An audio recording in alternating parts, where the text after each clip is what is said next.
కొన్ని సందర్భాల్లో మా ఇంటి ఎదురుగుండా మా ఇంటి ఎదురుగుండా వచ్చేవారికి చక్కగా ఉండేవారు. మా ఇంటి దగ్గరికి వచ్చేటప్పటికి ఏమైపోయాడు, ఎక్కడ మా నీడబడద్దు అని అవ్వతలకి వెళ్ళిపోయేవారు, దూరం వెళ్ళిపోయేవారు. అబో అని నీచంగా చూసేవారు, నీచంగా చూసేవారు. దేవుడు ఏం చేశాడో తెలుసా? అలాంటి వారంతా పడుకోబెట్టి మన తల పైకి ఎత్తించి వాళ్ళు నన్ను చూసినప్పుడు సిగ్గుపడేలాగా చేశారు. చప్పట్లు కొట్టి దేవుని మైపరచు. అనుకుంటున్నావా దేవుడు నన్ను వదిలిపెట్టేశాడు? అనుకుంటున్నావా? దేవుడు ఎప్పుడు వదిలిపెట్టాడో ప్రియ తల్లి?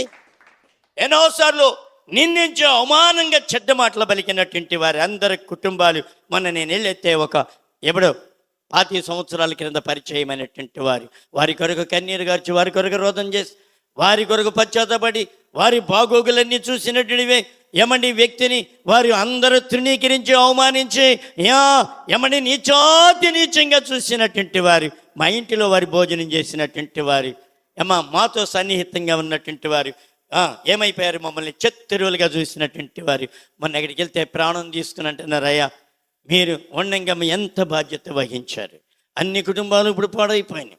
ఏ కుటుంబంలో నెమ్మది లేదు, ఏ కుటుంబంలో పరిశుద్ధత లేదు, ఎవరు కూడా సరైనటువంటి జీవితంలో జీవించట్లేదు. ఇదిగో కుటుంబాలన్నీ పతనం అయిపోయినాయి అయ్యా అని చాలామంది ఏడుస్తూ ఉన్నారు. అయ్యా, నీ ఉంటే మాకు చాలా బాగుండేది.